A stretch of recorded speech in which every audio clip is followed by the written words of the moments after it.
Hello students, good morning. Welcome to our channel target physics with Lalan Sharma. तो आज से हम लोग वनडे एग्जामिनेशन के लिए मैथ्स स्टार्ट कर रहे हैं विद्यार्थी, और आज का पहला चैप्टर है संख्या पद्धति। तो आइए देखते हैं, शुरू करते हैं। तो संख्या पद्धति नंबर सिस्टम। तो पहला हेडिंग आज का है दार्शनिक प्रणाली। तो हमारे दैनिक जीवन में 0, 1, 2, 3, 4, 5, 6, 7, 8, 9 ये 10 जो अंक प्रयोग किए जाते हैं, इन्हें दार्शनिक प्रणाली कहते हैं। इसे हिंदू अरेबिक प्रणाली भी कहते हैं। तो बस ये जानना है, हर चीजें हम एक बार क्लियर करते चल रहे हैं, लास्ट में प्रॉब्लम सॉल्व किया जाएगा। तो दार्शनिक प्रणाली में 10 अक्षर हैं आपके 0 से लेकर 9 तक, और इसे हिंदू अरेबिक प्रणाली भी कहते हैं। तो ये चीज आप जानते हो। इसकी विशेषताएं क्या है? विशेषताएं ध्यान दें। इसमें संख्याओं को लिखने के लिए 10 प्रतीकों का प्रयोग किया जाता है। दार्शनिक प्रणाली की संख्याओं को लिखने के लिए 10 प्रतीकों का प्रयोग किया जाता है। मतलब कोई संख्या लिखने के लिए 10 प्रतीक 0 से लेकर 9 तक के जो गिनती हैं आपके, ये प्रयोग किया जाता है। बस इतना जानना है केवल। हाँ, इसमें संख्याओं को लिखने के लिए दाईं ओर से, ये दायां है, ये इधर बायां, दाईं ओर से क्रमशः इकाई, दहाई, सैकड़ा, हजार इत्यादि स्थान होते हैं। तो जैसे यहां लिखा है 4,56,370 लिखा है। तो जो इसके पढ़ने का तौर तरीका होता है विद्यार्थी, वो बाईं तरफ इधर से पढ़ा है। दाईं तरफ से हम लोग चलते हैं, कहाँ आते हैं? बाईं ओर। तो दाईं तरफ का पहला अंक वो होता है इकाई, और इधर से दूसरा अंक होता है क्या? दहाई, और दाईं ओर से तीसरा अंक होता है सैकड़ा, और चौथा अंक होता है हजार, पांचवा अंक होता है 10,000, और छठवां अंक होता है लाख। इतना ध्यान देना है। तो इकाई, दहाई, सैकड़ा, हजार, 10,000, लाख, 10 लाख, करोड़, 10 करोड़, इस टाइप से आगे बढ़ता चला जाएगा। हाँ, तो यहां से यहां तक पहुंचने के लिए 10 का अंतर होता है। यहां से यहां तक पहुंचने के लिए कितने का अंतर होता है? 10 का। इसे और समझ लीजिए थोड़ा।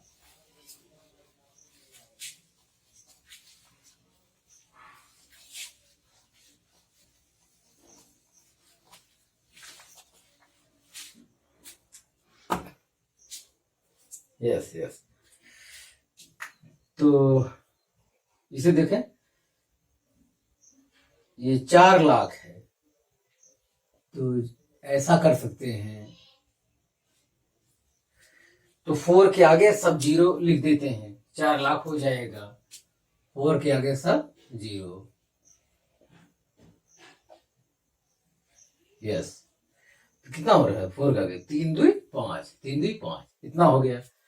और उसके बाद ये 56,000, 4,56,000, तो 56,000 हो गया। ये लिख सकते हैं 56,000। 300, 3 सैकड़ा, उसके बाद 70। तो इस टाइप से जोड़ेंगे तो ये हो सकता है। तो इसको इस टाइप पढ़ा जाता है 4,56,370। तो ये आप जानिए। तो आप इसे कॉपी करिए।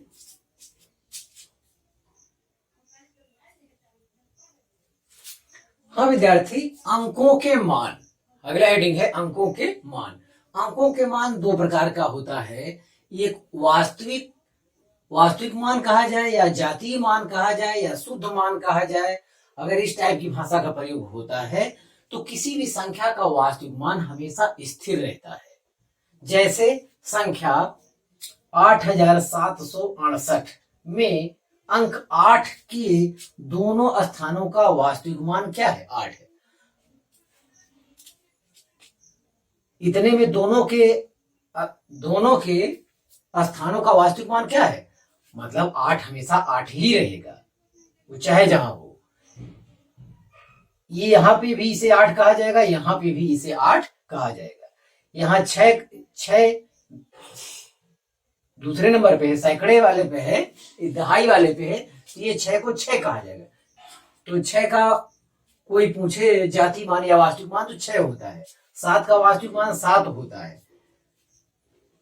मतलब इस संख्या में 8 का वास्तविक मान कोई पूछे तो 8 होता है, चाहे यहां पर हो, चाहे यहां पर हो, या कहीं पर भी हो।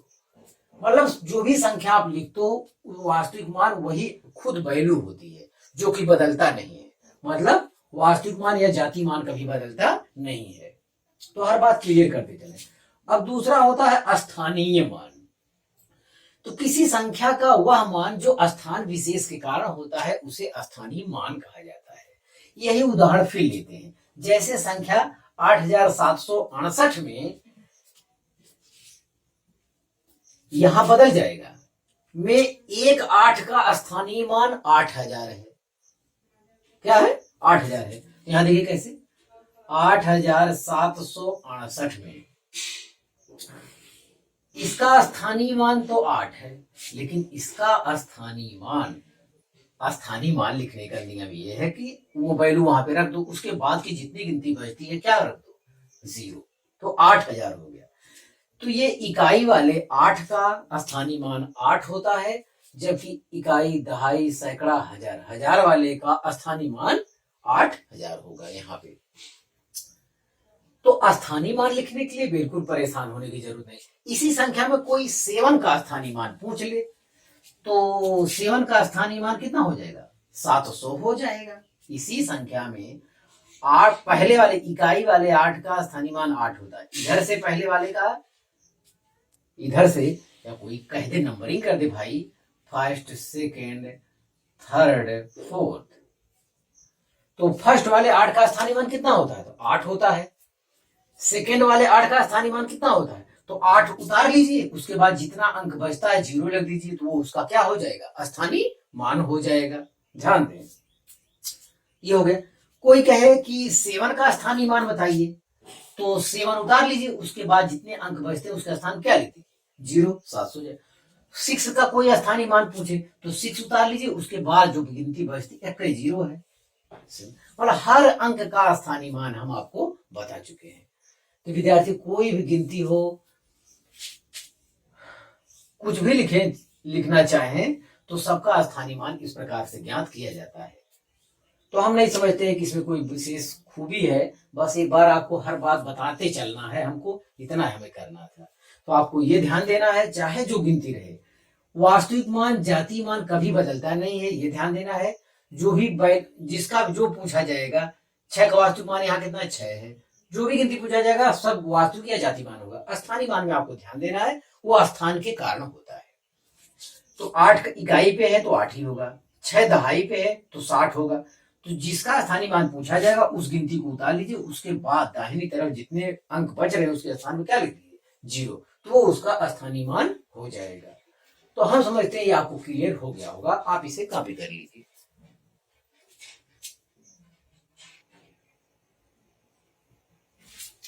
हाँ विद्यार्थी, तो आज तो हमारा पहला दिन है, तो जाहिर है कि सब थ्योरी ही बताने में समय जाएगा ज्यादातर। तो संख्या के प्रकार अब पढ़ना है। संख्या के प्रकार में पहला हेडिंग हम डाले हैं परिमेय संख्या। परिमेय संख्या, तो विद्यार्थी ध्यान दें, इसे समझें। जिस संख्या को P बाई Q, जिस संख्या को P बाई Q के रूप में लिखा जा सकता है, जबकि Q 0 के बराबर ना हो, तो ऐसी संख्या को परिमेय संख्या कहा जाता है। ध्यान दें, जिस संख्या को P बाई Q के रूप में लिखा जा सके, जबकि हर में जो वैल्यू है Q 0 के बराबर ना हो, तो उसे परिमेय संख्या कहा जाता है। यही इसकी परिभाषा है। ध्यान दें, परिमेय संख्या, तो जितनी भी संख्या 2, 4, 6, 8, 10, 15, ये सब जितनी गिनती है सभी क्या है? परिमेय संख्या है। जैसे 1/2 परिमेय है, 5 क्या है? परिमेय है। 5/1 कर सकते हो, 1 0 के बराबर नहीं है, 1/2 परिमेय है, और 2 जो है 0 के बराबर नहीं है। एक चीज और आपको बताना था नया, √25 ये परिमेय है कि नहीं है? तो जब इस टाइप से अंडर रूट में आ जाए तो आप उसका अंडर रूट निकाल लीजिएगा। तो इसका अंडर रूट कितना आएगा? 5 आएगा। फाइ को फाइ अपान 1 कर सकते हो। तो ये परिमेय संख्या है। अंडर रूट 7 परिमेय है कि नहीं? तो अंडर रूट 7 परिमेय संख्या नहीं है, क्योंकि इसका वर्गमूल नहीं निकल रहा है। ये भी आपको ध्यान देना है, ये थोड़ा नया है आपके लिए, तो ये ध्यान देना है। तो इसका वर्गमूल नहीं निकल रहा है, तो अंडर रूट 9 क्या है? परिमेय है, ये परिमेय है, लेकिन अंडर रूट 7 परिमेय नहीं है, परिमेय नहीं है। तो ये भी ध्यान देना, अगर वर्गमूल में है कोई वैल्यू और उसका वर्गमूल आपसे नहीं निकलता है, तो आप परिमेय नहीं है पे टिक लगाएंगे, ये भी ध्यान दें। तो उसका वर्गमूल निकलना चाहिए पूर्णांक में, चाहे जैसे उसका वर्गमूल निकलना, अगर वर्गमूल निकल जाता है तब तो वो परिमेय संख्या है, और वर्गमूल नहीं निकलता है तो वो परिमेय संख्या नहीं है। तो ध्यान दें। तो यहाँ 9 परिमेय है, 5 1/2 अंडर रूट 25 ये सब परिमेय है, लेकिन अंडर रूट 7 परिमेय नहीं है। तो एक बार दोबारा डिफिनेशन क्लियर करें। तो वे संख्याएं जिसे p बाई क्यू के रूप में लिखा जा सके और q 0 के बराबर ना हो, मतलब हर 0 के बराबर ना हो, उसे परिमेय संख्या कहते हैं। ये इसकी परिभाषा है। और इसमें कंसेप्ट में जितनी गिनती आप जानते हैं सब परिमेय संख्या है। और अगर अंडर रूट में कोई है तो आप उसका अंडर रूट निकालिए। अगर अंडर रूट निकल जाता है, वर्गमूल निकल जाता है उसका, तब तो वो परिमेय संख्या है। अगर उसका वर्गमूल नहीं निकलता है तो ये भी ध्यान दीजिएगा, अगर वर्गमूल ना निकल पाए तो जो है वो परिमेय संख्या नहीं है, ये आपको ध्यान देना है। अब उसी का जोड़ीदार अपरिमेय संख्या। अपरिमेय संख्या बच्चों उसे कहते हैं कि वह संख्या जिसे p बाई क्यू के रूप में हम नहीं लिख सकते, उसे अपरिमेय संख्या कहते हैं, उसे अपरिमेय संख्या कहते हैं। जैसे अंडर रूट 7/1 ये परिमेय संख्या हो गया, इसे p बाई क्यू के रूप में नहीं लिखा जा सकता, तो p में इसका 7 का वर्गमूल निकलना चाहिए था, निकल ही नहीं पा रहा है p बाई क्यू के रूप में। जैसे पाई एक आपको जानना है, एक इसमें एक्सेप्शन है, अपवाद है। पाई का मान होता है 22/7, 22/7 होता है, जिसमें पाई अपरिमेय संख्या है। पाई क्या है? पाई अपरिमेय संख्या है, जबकि इसका मान 22/7 वो क्या है? परिमेय संख्या। क्योंकि 22/7 को हम p बाई क्यू के रूप में लिख सकते हैं, और q हमारा 0 के बराबर नहीं है, मतलब 7 हमारा 0 के बराबर नहीं है। तो ये इस परिभाषा की कंडीशन को पूरा करता है, तो जाहिर है 22/7 परिमेय संख्या है, जबकि पाई परिमेय संख्या नहीं है, अर्थात अपरिमेय संख्या है। तो हम समझते हैं ये बात आपको क्लियर हो गया होगा। चलिए आगे देखते हैं। नोट, ये चीज में ये कह रहा है, दो परिमेय संख्याओं के बीच अनंत परिमेय संख्याएं होती है, ये ध्यान देना है। तो ये चीज ध्यान देना है आपको। तो दो परिमेय संख्याएं, जैसे 1/2 1/3 आया मान लेते हैं, ये परिमेय संख्या, इनके बीच अनंत परिमेय संख्याएं होती है। तो होती है तो लिखा भी जा सकता है, ये सत्य बात है। जैसे 1/4 1/5 1/8 लिखते चले जाओ, जितना मर्जी लिखते चले जाओ। तो किन्हीं दो परिमेय संख्याओं के बीच अनंत परिमेय संख्याएं होती हैं, ये आपको जानना चाहिए। कुछ भी लिखते चले जाओ, हर का मान बढ़ाते चले जाओ, क्योंकि जैसे जैसे हर का, अरे 1/2 क्या बड़ा है किससे? 1/3 से। तो हर जितना बड़ा होता जाएगा वो वैल्यू उतनी छोटी होती चली जाएगी। तो हर बढ़ाते जाएंगे, जाहिर है कि 1/2 और 1/3 के बीच ही वो लोग पढ़ेंगे। चाहे जितना लिखते जाओ, 8 9 10 11 जितना भी हो सब भरते चले जाओगे, तो मतलब वो सब छोटा होता रहेगा। मतलब अनंत परिमेय संख्याएं एक प्रकार से लिखा जा सकता है। दोनों को जोड़कर,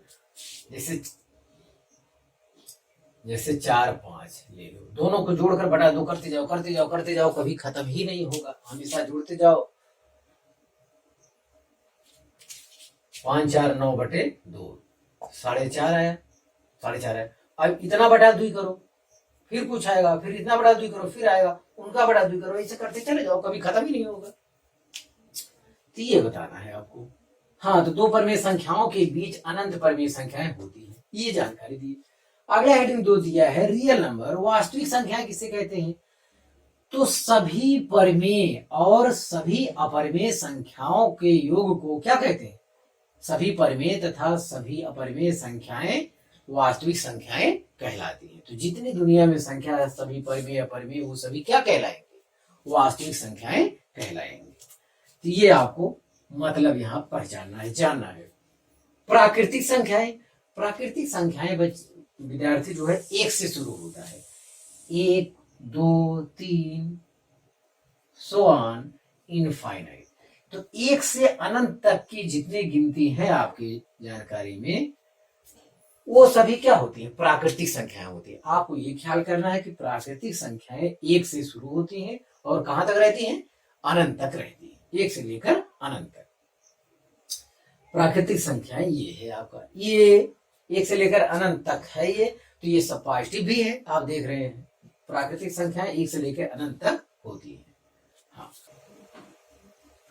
हाँ विद्यार्थी, पांचवा पॉइंट क्लियर कर लें, पूर्ण संख्याएं किसे कहते हैं? पूर्ण संख्याएं विद्यार्थी, तो प्राकृतिक संख्याओं के समूह में अगर शून्य को शामिल कर लिया जाए तो वो क्या संख्याएं होती है? पूर्ण संख्याएं होती है। इतना ध्यान दें, पूर्ण प्राकृतिक संख्या एक से शुरू होती है और पूर्ण संख्याएं शून्य से शुरू होती है। शून्य से लेकर अनंत तक की जो संख्या है सभी क्या कहलाती है? शून्य से लेकर अनंत तक अंकों का जो समूह है वो सभी पूर्ण संख्याएं कहलाती हैं।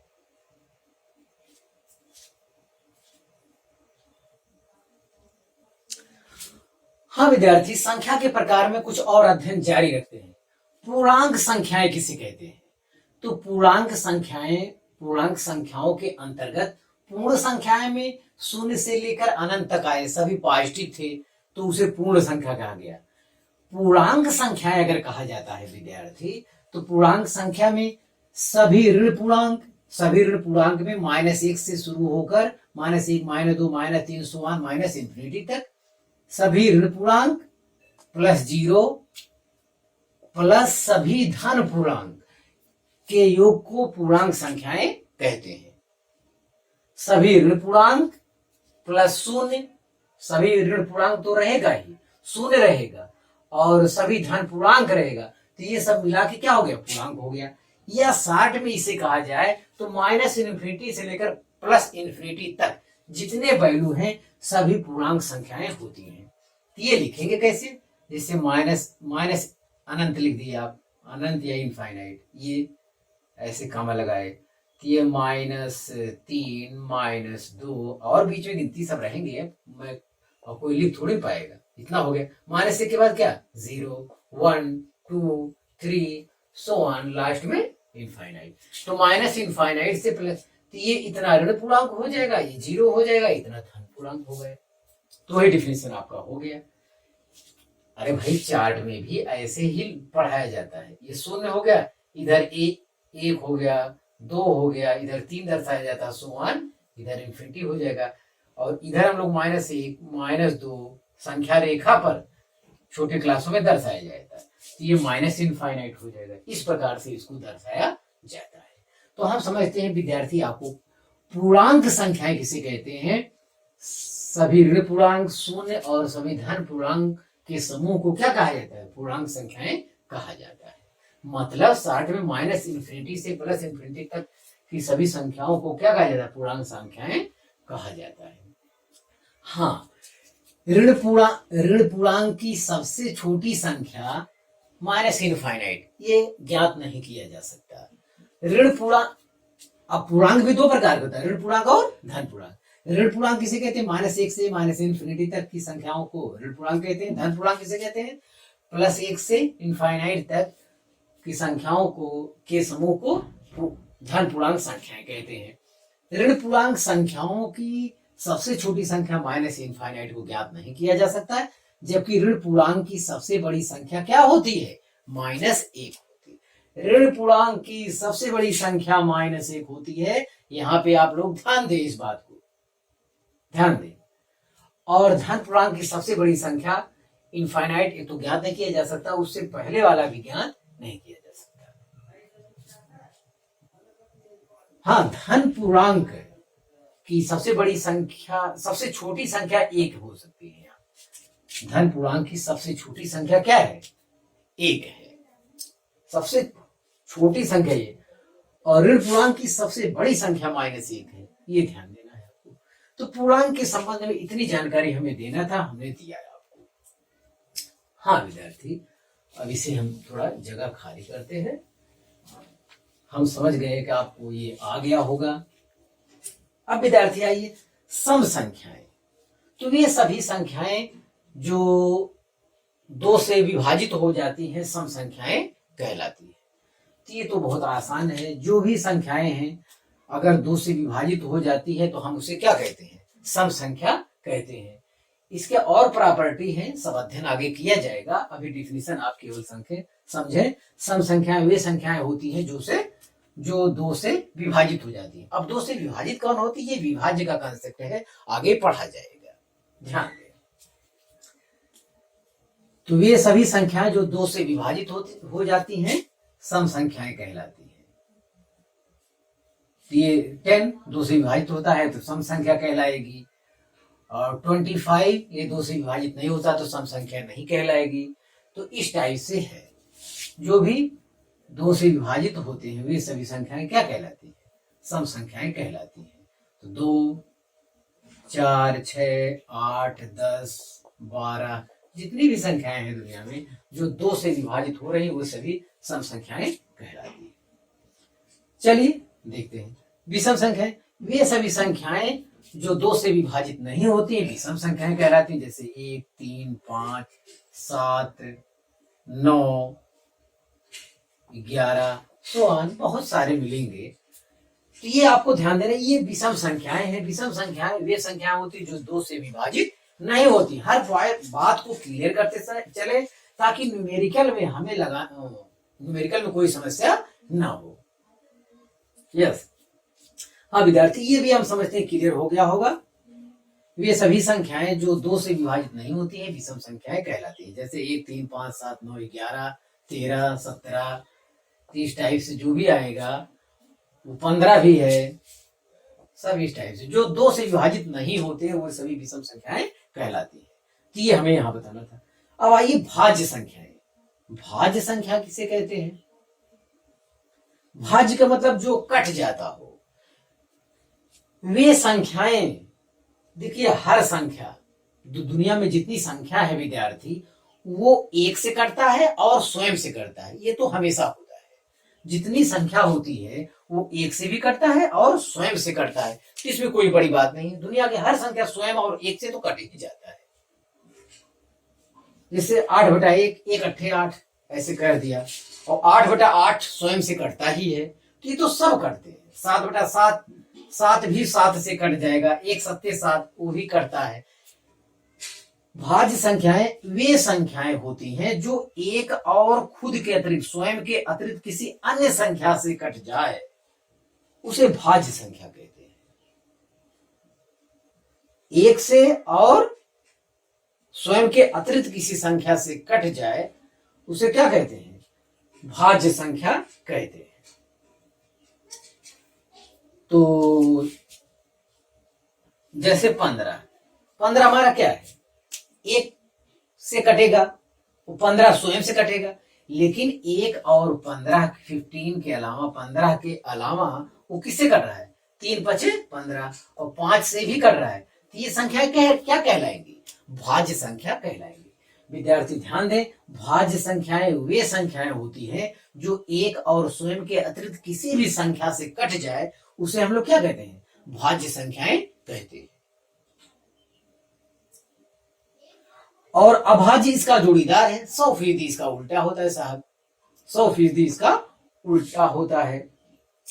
अभाज्य संख्याएं वे संख्याएं होती हैं जो 1 और स्वयं के अतिरिक्त किसी से ना कटे, उसे अभाज्य संख्या कहते हैं। तो 2 क्या है आप बताइए? तो अभाज्य है, हाँ 2 अभाज्य है। 2 1 से कट सकता है, 1 2 2, और 2 2 से कट सकता है, और ये किसी गिनती से कट नहीं सकता। तो ध्यान दें, बहुत कीमती है विद्यार्थी। 2 क्या है? 2 पहला काम तो सम है, और क्या है? अभाज्य है। तो ये एक ही गिनती है हमारी जानकारी में दुनिया में। 2 को क्या कहा? 2 सम भी है और अभाज्य भी है। सॉरी, एक ही गिनती नहीं है, और भी होगा, मैं नहीं कह रहा हूं। लेकिन सबसे छोटी, कोई पूछे सबसे छोटी वह संख्या बताइए जो सम भी हो और अभाज्य भी हो, तो आप किसका नाम लेंगे? केवल 2 का। अब मान लो क्वेश्चन कह दे सबसे छोटी सम और अभाज्य संख्या बताइए, ऑप्शन में दे दे सबसे छोटी सम और अभाज्य संख्या बताइए, 2, 4, 6, 8, 10 इस टाइप से दे दे ऑप्शन में कुछ भी, तो आप किस पे टिक लगाएंगे? 2 पर टिक लगाएंगे। तो वे सभी संख्याएं जो एक और स्वयं के अतिरिक्त किसी से भी न कटे, वे सभी क्या होती हैं? अभाज्य संख्याएं होती हैं। जैसे जैसे 13, 7 स्वयं के अतिरिक्त किसी से भी न कटे,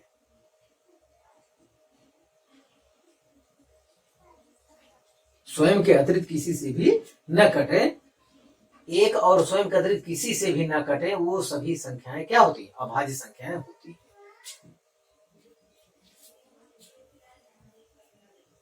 यस यस। तो 2 ऐसी सबसे छोटी सम संख्या है, सम भी हो और अभाज्य भी हो, तो उस दशा में 2 का नाम लिया जाता है। तो आपको ये परिभाषा ख्याल कर, अभाज्य संख्या किसे कहते हैं? तो ये सभी संख्याएं जो स्वयं एक और स्वयं के अतिरिक्त किसी से भी न कटे, उसे अभाज्य संख्याएं कहते हैं। ये ध्यान देना है आपको। तो आप इतना कॉपी करिए।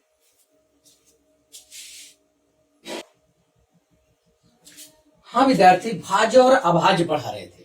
तो भाज्य में मैंने ये कहा कि एक और स्वयं के अतिरिक्त अगर कोई संख्या किसी और गिनती एक और स्वयं के अतिरिक्त किसी से कट जाता है तो भाज्य संख्याएं होती है। तो भाज्य तो मान लो कंपटीशन में क्वेश्चन देते, भाज्य संख्या होने के लिए कम से कम कितने अंकों से कटना चाहिए? भाज्य संख्या होने के लिए कम से कम कोई संख्या कितने अंकों से कटना चाहिए? तो 2, 3, 4, 5 मान लो ए है, बी है, सी है, ये डी है, किस पे टिक लगाएंगे? तो आप लगाएंगे 3 पर टिक। मतलब कोई संख्या भाज्य है तो न्यूनतम कितने अंक से कटना चाहिए? न्यूनतम कितने से कटना चाहिए? न्यूनतम मतलब 1 से कटना चाहिए, स्वयं से कटना चाहिए, 2 हुआ, और कोई एक गिनती और हो जिससे वो संख्या कट जाए, तो हम उसे क्या कहेंगे? भाज्य संख्या कहेंगे। यस। जैसे न्यूनतम बता रहे हैं, न्यूनतम बता रहे हैं भाज्य संख्या 1 से कटे, स्वयं से कटे, तो 9 जो है 1 से कटा 1 9 9 और 9 से कट रहा 2 गिनती हो गया, और किसी और गिनती से कट जाए, किसी और में मतलब 3 3 का 9। तो भाज्य होने के लिए न्यूनतम कितने अंक से कटना चाहिए? न्यूनतम 3 से कटना चाहिए। ये आपको ध्यान देना है। एक चीज विद्यार्थी जो सबसे होता है, अभाज्य संख्याएं वे संख्याएं जो एक और स्वयं के अतिरिक्त किसी संख्या से न कटे, उसे क्या कहते हैं? अभाज्य संख्या कहते हैं। परिभाषा तो लिखा, लेकिन यहाँ नोट में हम आपके लिए लिखे, इसे आप ध्यान दें। नोट में विद्यार्थी, संख्या एक ना तो भाज्य है और ना ही अभाज्य है, ये आपको ध्यान देना चाहिए, क्योंकि ये स्वयं और एक दोनों एक ही शब्द यहां हो गया है।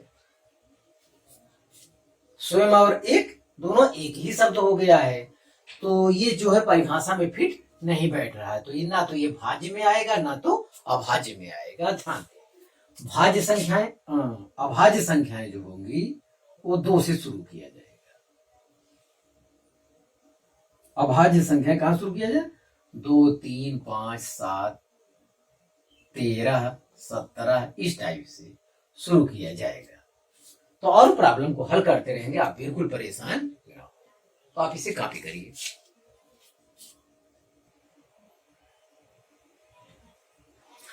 हाँ विद्यार्थी, संख्या के प्रकार में लास्ट हम पढ़ रहे हैं 11th नंबर का सह अभाज्य संख्याएं।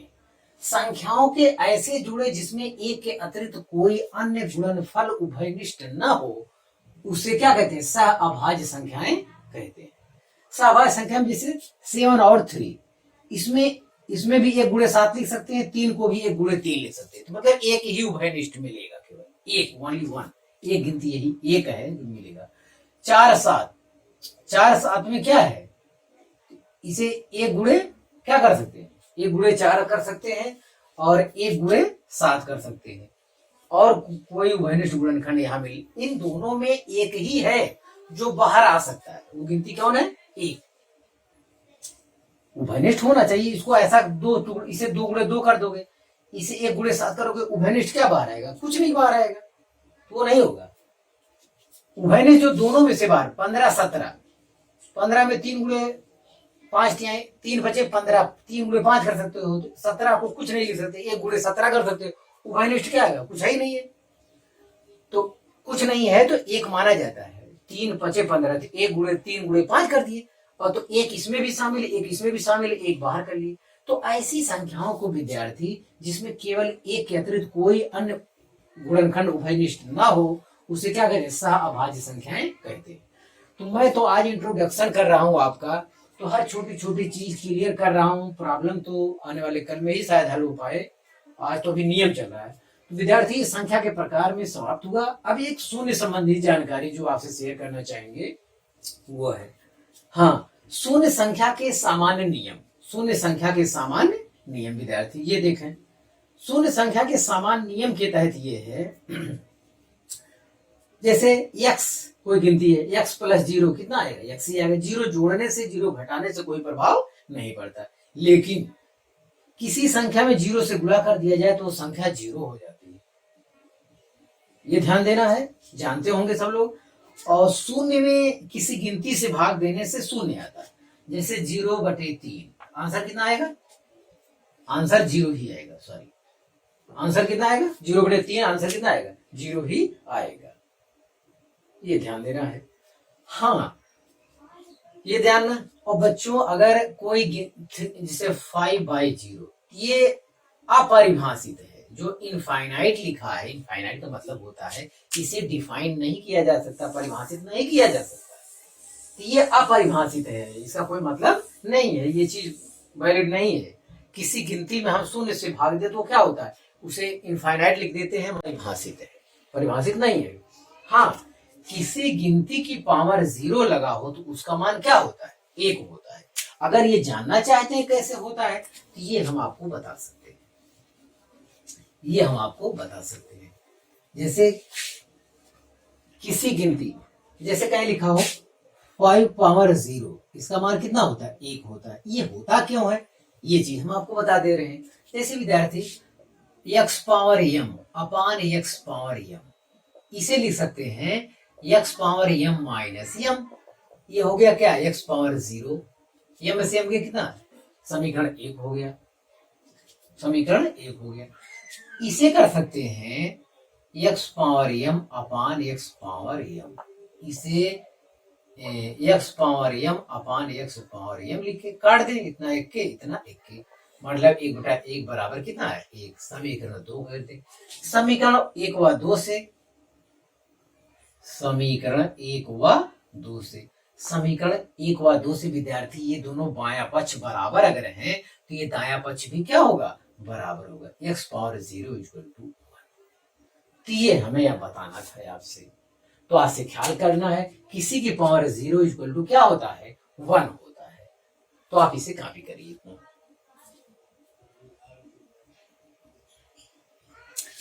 हाँ विद्यार्थी, अगला हेडिंग कुछ और समझते हैं इसमें कॉन्सेप्ट। क्रमागत संख्याएं किसे कहते हैं? किसे कहते हैं ये मतलब नहीं, इसका मतलब जानना जरूरी है। हम ये मतलब इसका समझते हैं नहीं। क्रमागत संख्याएं वे संख्याएं जो एक दूसरे के बाद एक निर्धारित क्रमानुसार आती रहती हैं, क्रमागत संख्याएं कहलाती है। जैसे 1 2 3 4 5 6 7 सो ऑन, ये क्या है? क्रमागत संख्याएं हैं। अब कोई क्या नहीं, मुझे क्रमागत सम संख्याएं लिखनी है, तो हम लिखेंगे 2 4 6 8 10, क्रमागत सम संख्याएं हैं। ये भी ठीक है, क्रमागत क्रम से होना चाहिए, जो रूल रहे वो क्रम से आगे बढ़ता रहे। क्रमागत विषम संख्याएं कोई कहे तो क्रमागत विषम संख्याओं के लिए 1 3 5 7 9 क्रमागत विषम संख्याएं हो जाएंगी। तो इस टाइप से क्रमागत संख्याएं का मतलब जो भी पूछे, क्रमागत सम, क्रमागत विषम, क्रमागत अभाज्य, तो जो भी पूछे क्रमागत, वो क्रमागत का मतलब आपको पता होना चाहिए। हम समझते हैं आप क्रमागत का क्या मतलब होता है, वे संख्याएं जो एक दूसरे के बाद एक निर्धारित क्रमानुसार, निर्धारित मतलब वो क्रमागत गिनती पूछ रहा है, या क्रमागत सम संख्याएं पूछ रहा है, क्रमागत विषम संख्याएं पूछ रहा है, क्रमागत अभाज्य संख्याएं पूछ रहा है, तो आपको वो क्रम से आगे लिखते चला जाना है, जो होगा देखा जाएगा, तो वही क्रमागत हो जाएगा। यस, इसका मतलब समझ गए होंगे। क्रमागत का मतलब, अब इसमें धन ऋण कई भागों में बांटा जा सकता है। जो भी कहे क्रमागत ऋण संख्याएं, क्रमागत धन संख्याएं, क्रमागत ऋण सम संख्या, क्रमागत धन सम संख्या, कुछ भी कह सकता है। तो क्रमागत का मतलब क्या होता है ये आपको जानना चाहिए, क्योंकि प्रॉब्लम में सवाल लगाते समय कई बार ये मुलाकात होगी। हाँ, एक और यहाँ सवाल लगाने के लिए जिसको हेल्प लेना है आपसे विद्यार्थी, आज तो मैं सवाल नहीं लगा पा रहा हूँ, क्योंकि आज इंट्रोडक्शन है हमारा। इंट्रोडक्शन में जितनी बातें छोटी इससे चैप्टर से रिलेटेड हमको मिल रही है, हम आपको कंसेप्ट क्लियर करते चल रहे हैं, तो आपको ध्यान देना चाहिए इन सब बातों पर। मतलब क्लियर करिए, आने वाले दिन में हम आपको सवाल हल करेंगे। तो नोट में एक चीज और समझ लें, जैसे यक्स कोई सम संख्या हो तो उसके बाद वाली सम संख्याएं क्रमशः x + 2, x + 4, x + 6 होंगी। ये कह रहा है यक्स कोई सम संख्या हो, यक्स कोई सम संख्या हो, तो मान लेते हैं यक्स 2 हो, तो 2 में 2 जोड़ेंगे क्या होगा, कहा x + 2 है ना, 2 जोड़े x + 2, वो भी सम हो रहा है। और इसमें x + 4 लिखा है, मतलब इसमें 2 और जोड़ा गया है, तो 6 ये भी सम है, x + 6 इसमें 2 और जोड़ा गया है, मतलब 8। मतलब यक्स के रूप में प्रॉब्लम हमको हल करना है, तो यक्स के रूप में हमें दिया गया है, तो इसका मतलब कोई यक्स कोई सम संख्या है, तो उसमें 2 जोड़ते जाए तो हमें आगे क्रम के अनुसार क्या मिलेगा, सम संख्या ही मिलेगी। ये ध्यान देना। यही लाइन फिर लिखा है, लेकिन विषम के लिए लिखा है। कह रहा है यदि यक्स कोई विषम संख्या है, यक्स कोई विषम संख्या है, यक्स विषम मतलब इसे 3 मान लेते हैं, यक्स कोई विषम संख्या है, तो आगे वाली विषम संख्या क्या होगी, ध्यान दे, विषम है, विषम में क्या हो, आगे वाली विषम संख्या x + 2 है, तो इसका मतलब 2 सब में कोई विषम संख्या है, अगर उसमें 2 जोड़ते जाए तो भी हमें क्या प्राप्त होगा, विषम संख्या। ये चीज प्रैक्टिकली अध्ययन कर लें। एक आपका विषम है, इसमें 2 जोड़ो 3, ये विषम मिल रहा है, इसमें फिर 2 जोड़ो 5 मिल रहा है, इसमें फिर 2 जोड़ो 7 मिल रहा है, ये सभी क्या है, विषम संख्याएं हैं। तो सवाल जो आपका सवाल लगने वाला है आगे चलकर, वो इस कंसेप्ट पर है, इसको ध्यान दे। यदि x कोई सम संख्या है तो उसके बाद वाली सम संख्याएं क्या होगी विद्यार्थी, देखें x + 2, x + 4, x + 6, मतलब x कोई सम संख्या है, उसमें 2 जोड़ते जाए तो सम ही प्राप्त होगा। अगर x कोई विषम संख्या है तो भी उसमें 2 जोड़ते जाए तो हमें क्या प्राप्त होगा, विषम संख्या ही प्राप्त होगा। तो ये न्यूमेरिकल के लिए बहुत जरूरी था, इसको हमें बताना है, तो आप इसे कॉपी कर लीजिए।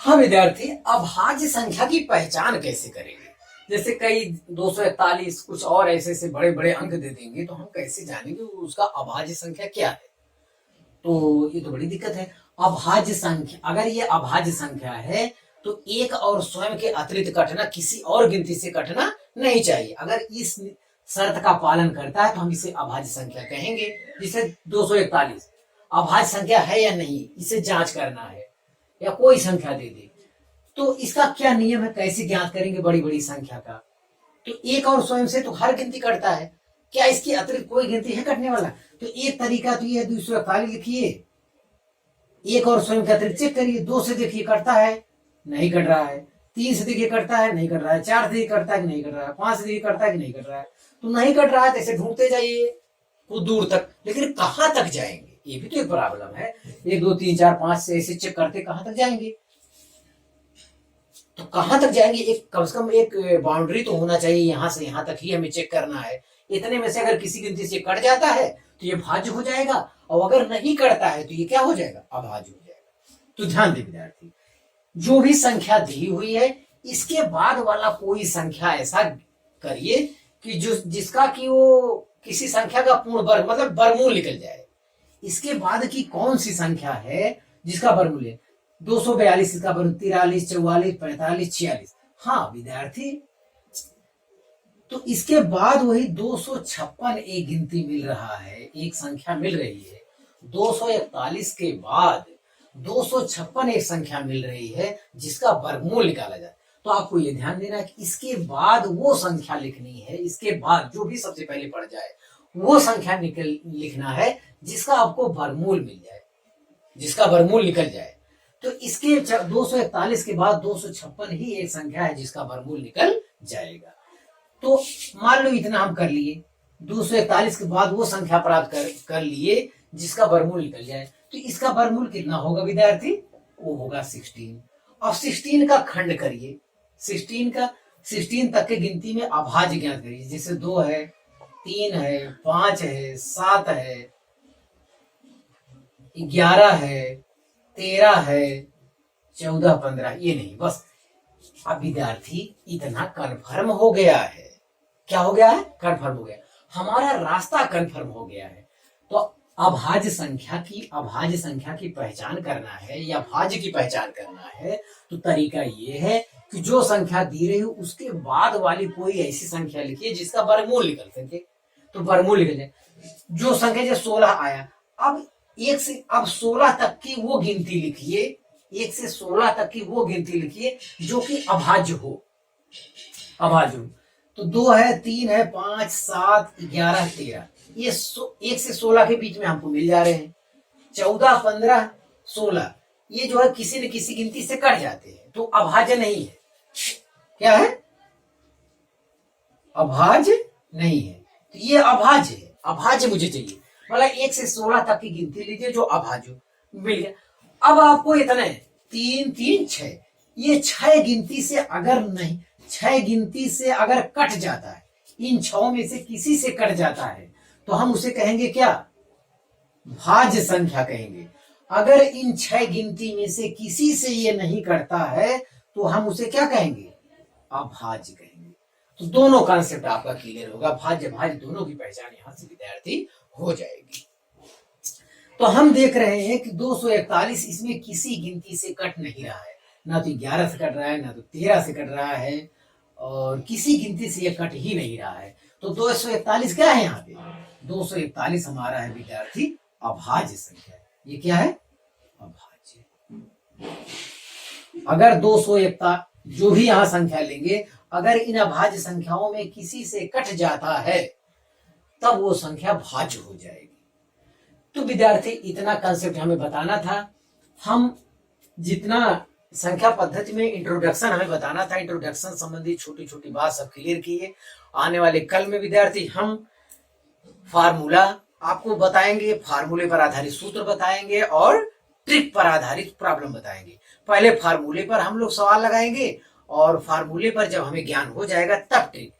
केवल ट्रिक पढ़ना ये आपके हित में नहीं है, ये भूल जाएगा। जब आपको नियम पता रहेगा और ट्रिक से भी लगाएंगे तो आपका आने वाला कल अच्छा होगा। आप विद्यार्थी मेहनत से पढ़ाई करते रहे। All the very best.